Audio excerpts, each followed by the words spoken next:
I'm going to change the subject now. We'll talk about Francis when you were little.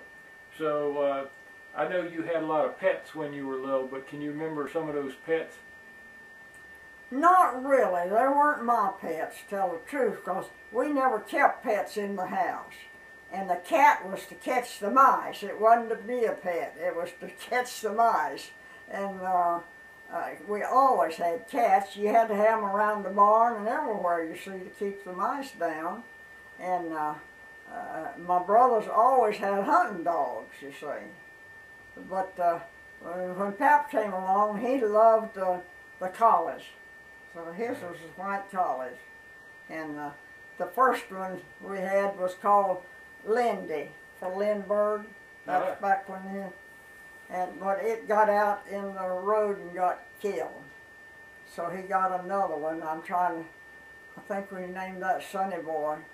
We're not sure.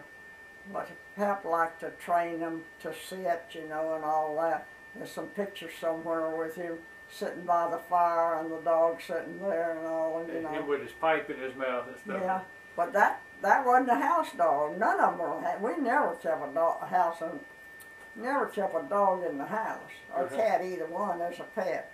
Well, didn't you have a goat? Oh, that's right. You see, Pap, in order to make a little money, they had, this is after things were really getting bad, we had a lot of politic games and harps and stuff like that. Pap would fill his car full of that, go down to Florida or somewhere like that and sell it. Well, he traded a goat for something and brought it to me. Billy, that's who. And we had it on a long chain that you fastened it on the clothesline so he could move it. But the darn thing, he'd get loose during the night and go up to climbs and eat their garden and stuff. Of course, the telephone rang and there, your goat's up here, you can get him, but it's going to cost, they'd make you pay some money, you know. Well, it got to doing that so much, so they had to let me, I think I cried, because I remember Jim Gaskey, he's the one that killed things locally, and on Saturdays, he'd go around with that meat, you know, to your houses. Well, that's where my billy goat went. You were home then? Huh? You were home. You weren't off at school or something then? Oh, this is way before then. Okay. Way before then. At Luberger Place, the big house, there was 4 big rooms on the first floor. Can you remember what those rooms were particularly for? Well, now, we had such a big hall. We used to, I remember Wilbur Furr, he said he couldn't get over, said that's the biggest hall he'd ever seen.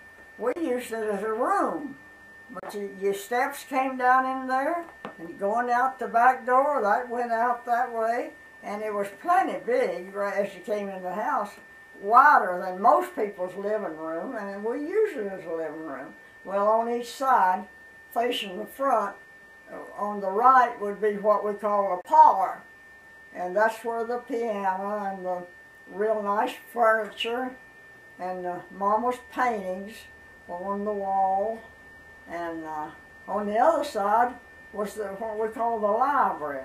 It had all these beautiful, what do you call these? The bookshelves. Bookshelves. I think we had 3 of them. 2 of them were especially pretty, and I happened to get one. I hope Jimmy will keep it with him. I hope you'll keep that. Yeah. And books. I suppose Pop would get them as samples to see whether he wanted to sell them or not. Maybe he sold some of them. But he had certain books, and when it was home educational company that he sold a lot of that for. And of course the hall in the middle, we had a beautiful chandelier. Most of our neighbors never seen anything that pretty.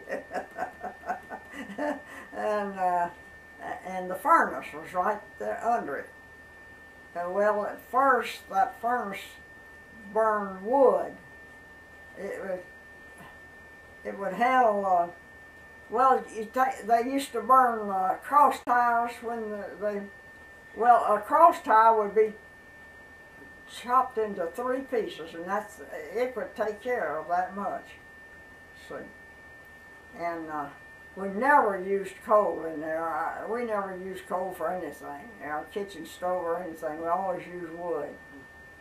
What other rooms were there on the first floor?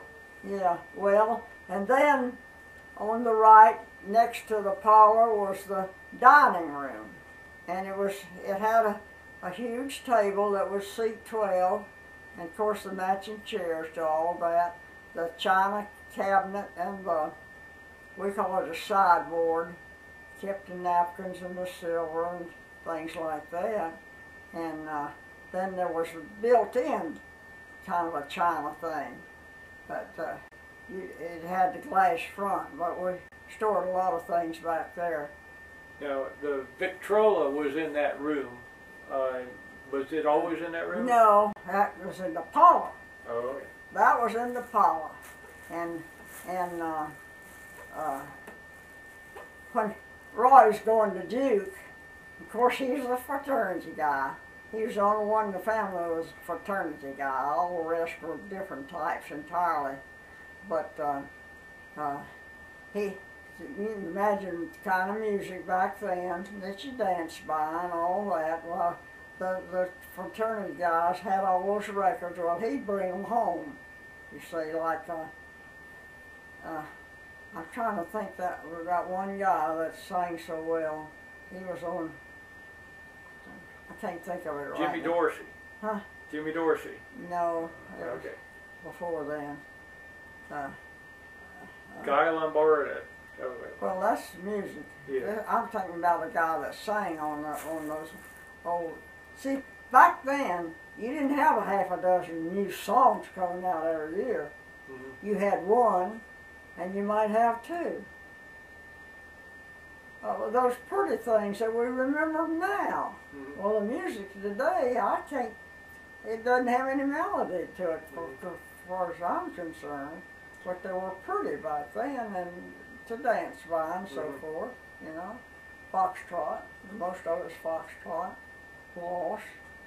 What was I telling? Well, so that was the dining room. Then on the other side of the hall was a bedroom? That's right. That was Mama's room. Mom and Papa's room. That was the only bedroom downstairs when we were growing up. Upstairs we had a girl's room and a boy's room. We had a company room. Let's see. Well, so then in the back, the other room in the first floor was the kitchen in the back, and it had this breakfast room in between. Well, it wasn't called, but it was a butler's. Between the kitchen and the parlor, the dining room, there was this nice space. They call it the butler. Well, so when you were serving a big meal and all, they had a table in there that you could, you know, try to arrange things. Not only that, we had a gas stove in there. See, we had the wood stove in the kitchen. And, well, anyway, Pap came along and he invented a breakfast room out of that, which before that, all the meals were eaten in the big dining room with a white linen cloth on it, always. White linen tablecloths. That's the only things we had on that table.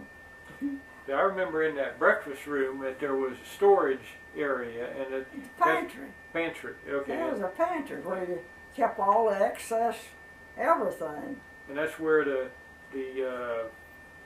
churn was. Oh, okay. That's where you kept about everything that you didn't want out every day, you know. You left it in the pantry. Now, I watched Grandmother make cottage cheese. And I watched her make butter before, and there was all kind of magic, but because they had the cow, they had the milk, and then you could make all this stuff. Yeah, you had to keep all that used, and of course we made our own. and King and Ruth and I had to do the churning. It was one that goes like this, you know. And we despised to do it, so King would do 100 and Ruth would do 100, and then never anybody did 101, and they passed it on to the next one. But there's a certain way you had to keep that, the temperature, or you would never get the butter, see? So Mama did that part, you know. She'd look in there, she could tell by how it looked when it was time to put maybe a little hot water in there and so forth.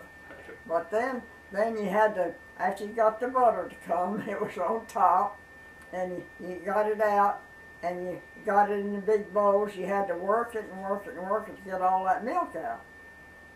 See? Out of the out of the butter. Out of the butter. You had to work it and work it and work it to get all that milk out. It's like squeezing milk out of this. Well, you worked it just like you would dough, you know, to get that with your out. hand. Yeah, yeah. And then we had printers. When you got all that out, we put it in this printer that it had a design on the top, and that the top pushed down to let it out on a plate, you see. Mm-hmm. And so, yeah, we just kept homemade butter all our lives. And back then, there wasn't, you never heard of the word cholesterol. But after, you know, later on when the money was so tight, Mama had neighbors that she sold milk and buttermilk and butter and eggs to. Yeah, I remember. And when I was in college, you see, she was doing that, and she'd send me a few dollars every long, you know, her money that she'd worked for. Mm-hmm. Now there was steps that went up from the pantry area up to upstairs. The back part of the house. Yeah, and went there was into also the breakfast room. Again, the breakfast room. That's right. And there was also the main steps in the front hall. Why did they have the back steps? To be safe. And well, if we had colored people like Jessie that lived back there, what we call the playroom, why, I guess she used that too. I don't know. This is the safest thing to do is to have two ways of getting out of the top of the house. Yeah. Upstairs there was 4 big bedrooms. What you mentioned that one was the boys' room, one was the girls' room. What were the other ones? One was the company room, and I can't think of what that other one was. In the last years it was Pap's room, but when we were growing up I can't think. What was that for? Well, you've told me that when you were little you sleepwalked and and talk too. And talk. So what kind of situations did you get into sleepwalking? You said you'd wake up and find yourself in the strangest places. Trying to find something under the bed. Well, I'll tell you, I don't know what age I was, but I got out of any of the rooms, but I made my room in the end of the hall upstairs. It was plenty wide up there for a bed and a dresser and all that. And we had, what you call those things that folded up to make the room. Oh, divider? Well, it wasn't a divider. I can't remember what it was. But it makes a partition to cut it off from the rest of the hall, you know. And by the way, that hall, and on both sides of every room had a big clothes closet. Now that was very unusual back then. People build these fine houses and they wouldn't put a closet in the bedroom or anything. Were some of them were cedar lined too, weren't they? Well, Pap did that later on. Now I got on the track. Well, you were going to be sleepwalking. Oh, so I made my room up there. And I'd always been bad about talking in my sleep and walking in my sleep. And when Roy'd come up late in the night, and I'd be asleep in there, he got to where he'd get me a talking, and he'd just tease me like everything. He'd ask me questions and all that, and till I caught on to it. But well, anyway, I'd walk in my sleep, and I remember, I think this happened several times, that I'd wake up and I was looking under the bed for something, and I could not find it. How disgusted I was, I just could not find it. And I'd wake up and get in the bed, you know. Now you told me about it one time that you were going to climb out the window while you were sleepwalking. Oh, I was grown then. Lula lived at New London, but she was sleeping there then. Maybe she's there visiting the weekend. I don't know what it was. But she and I were in that, what we used to be the girls' room. We just had one bed in there then, but we always had two. But we were Lula sleeping with me, and during the night, I was trying to get over the foot of the bed, and she, just as I got almost loose, she caught me just about like that. Well, you said that he was going out the window. Well, no, that's where I planned to do, Oh. but she caught me. She caught me, see? And, well, I just, us talking. Oh, she had a terrible time convincing me I was asleep, you know. Oh, man, did we argue. I know I wasn't either. I was going to get, there was something down there that I had to get to, you know. Out the window. Yeah, down on the ground. It was on the second floor, you see.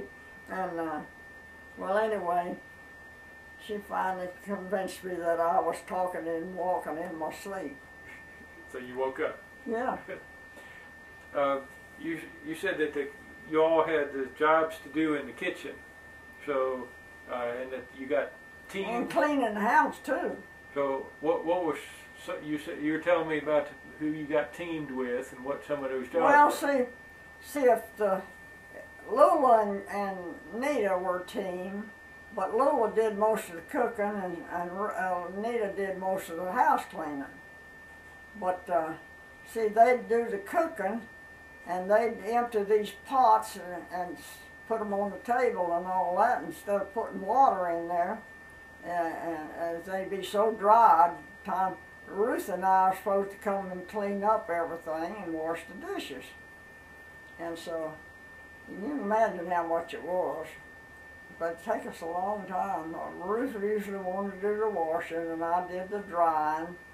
And I can't, oh, those pots, we had a wood stove in the kitchen. We had a gas stove in that, what we call it, I don't know what we call it back then, before we made a breakfast room. But, see, you had to keep the fire going with wood, and one of my jobs was to keep this kitchen wood box full, see. And of course we had to have it chopped up. Our backyard was always, see, we burn wood in the furnace and burn wood in and the backyard was just full of wood. They'd have one or two times a year that it's all stacked up there, and this guy came with his saw and maybe 3 or 4 or 5 people to help. They'd saw all of that wood, pile it up, you know, and all that. What was I telling about this? Were you all sharing duties, washing the dishes? Oh, the yeah. pots? So it came to Ruth and I to washing the dishes, and she was a washing, and I'd caught up, and so I was just standing there waiting, you know, and I used my dish towel to pop it like that. Well, I got too close to Ruth, and it kind of nipped the back of her leg. Boy, she turned around there and washed my face with a dishcloth. You said that hurt. you were splitting wood sometimes too, weren't you? Oh, I love to split wood. My dad, he did that for, when he was homebound, he did that for exercise. So he and I were pretty good buddies about chopping wood. Boy, I could chop it too, and not, I'm talking about splitting, you know, for the kitchen. But I could chop wood too. I just loved it. And so he'd always buy me a little axe. Chop wood with him. Well, that's a skill that you've kept your entire life, was being able to chop. Yeah, I'd like to do some now, but I could. It's something, you know, to hit that same place every time, you know, right. until you got a little further. That's a skill. Mm-hmm. Now, you used to talk about the kids all had to take music lessons. Cost 50 cents a lesson. What What I remember was Ruth and I took it from Mrs. Kidd. She lived, her house was down there about the underpass somewhere. So we walked down there and of course I never was good at it. We had to do that until I convinced my mother she was wasting her money. What was your instrument? Piano. Piano, okay. Because you learned the saxophone for... Oh, that's after, okay. after I made my own decision. Well, Now, I never did get the rhythm of it at all. Well, there was some story about the teacher, the music teacher that would climb out the window. Oh, that was way back when the older children, they went to Concord to, no, they didn't. He came on the bus. We called him a jitney then. It was a white thing that had a regular route between Concord and Kannapolis. He'd come on the jitney, come out and teach all the older ones. I forgot what his name was, but they said he'd be going la la, you know, counting them at the piano, and he'd open the window and be out the street to catch the bus. When you saw it coming. Yeah, well, probably on the hour, you know, they came. Mm-hmm. So everybody took piano. That was kind of... Well, I think so. Everybody did some. I did very little. Ruth didn't do so hot, but she learned she learned to play two. I don't know whether they were hymns or what they were, but every time she'd come home from college, she'd go into the piano and play her two pieces. We laugh about that. Give no work. But now, see, Nita was very musical. She's so musical that she could play by ear. She'd hear the new song, and then she'd go into the piano and kind of pick it out, you know. And Maribel, she's pretty accomplished with the piano. Of course, Pap and Wiley weren't. Pap could play chords. My dad could play chords, so he could sing by chords, you know. Let's see. Well, Lula, huh? Lula, yeah. Lula didn't ever learn to enjoy it, you know. But Lula had a pretty voice. She could sing solos. So was Jenny Bell playing the piano around the house a lot? Well, we were always, you know, in the evenings when we get together, and she'd play the piano, and we'd stand around and sing when people came, company came.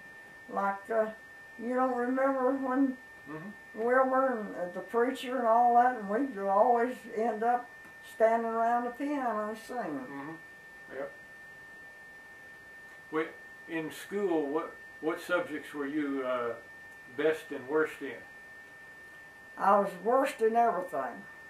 My best was basketball, baseball, anything outdoors. And I've often said, if it hadn't been for Lois Phillips and Virginia Martin, I think I'd still be in high school. Now you played basketball on the varsity team. Oh yeah, that took us all. That's all we had, enough to play. We played out. We didn't have a gym, you see. We played outdoors. And boy, when you fell on my knees were terrible. All that green, the gravel, you know.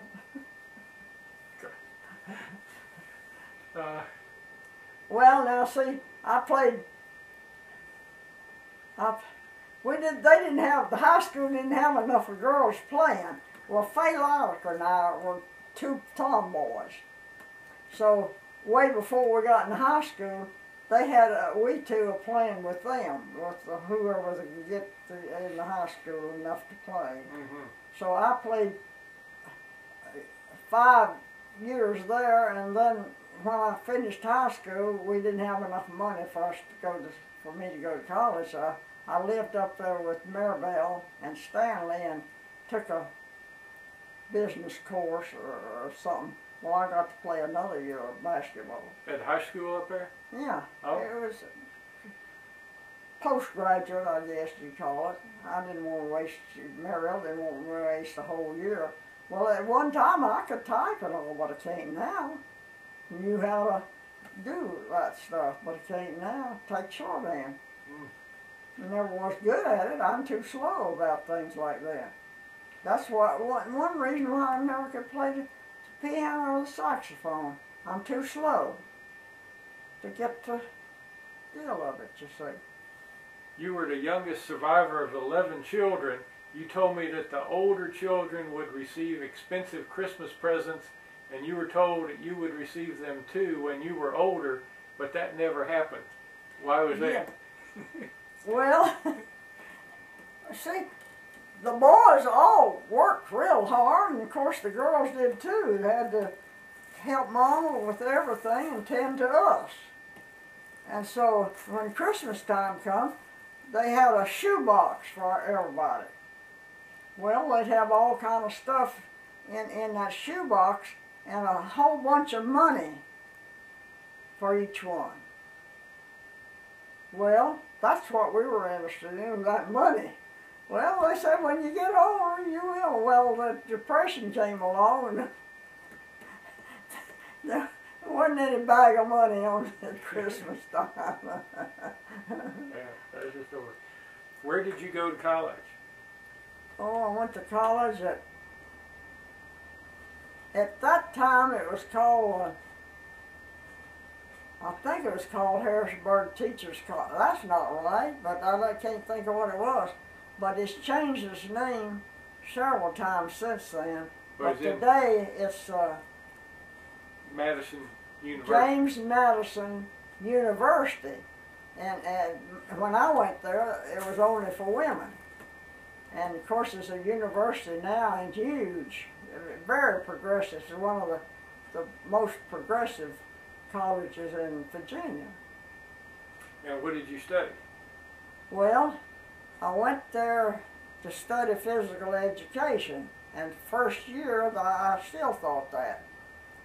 But I had appendicitis in the middle of the year, and it was when ice was covered on the ground and all, and so after I got out of the hospital, they took me to the college infirmary and kept me in because everything was covered with ice out there. So I lost a lot of time that first year. I lost out on the basketball and all that. They had a wonderful girls team that played up in New York and all that. Of course, I never would have been able to make that anyway, but I didn't even have a chance because I had appendicitis at that time.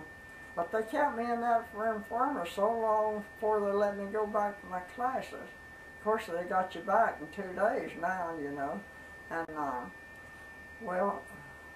What were you studying though? Oh, well, that first year, I didn't make such hot grades as far as that goes, but anyway, the dean called me in to talk to me, and it was during the Depression when there were very few schools hired physical aid teachers or art teachers or music teachers because there wasn't enough money.